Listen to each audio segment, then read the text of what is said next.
Les super-héros décryptés avec Thierry.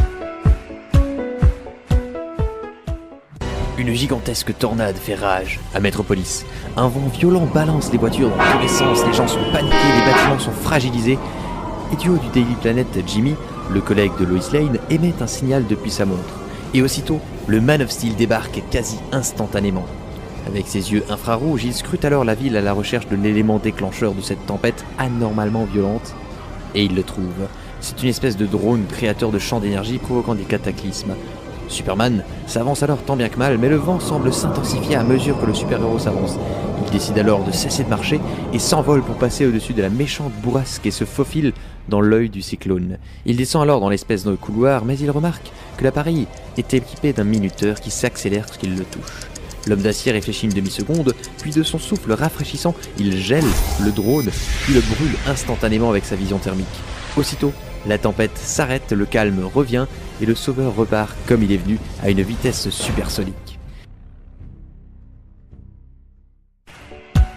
Vêtu de bleu, arborant un S majuscule surmonté d'une cape rouge, Superman, héros des super-héros et symbole protecteur de la Terre, appliquant la justice au moyen de sa force herculéenne, volant au secours de chacun grâce à sa super houille ultra développée, le Man of Steel ne cesse de faire parler de lui.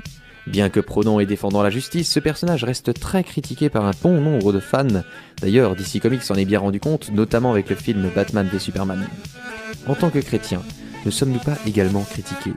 Nous prônons des valeurs bibliques telles que l'amour, la tolérance, la joie, la paix, etc.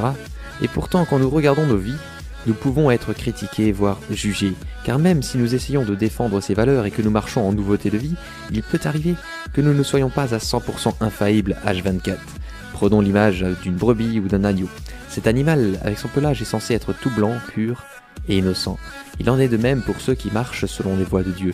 Mais il se peut que cette brebis soit éclaboussée, par le péché notamment. Luc 7, verset 48 dit « Tes péchés sont pardonnés ».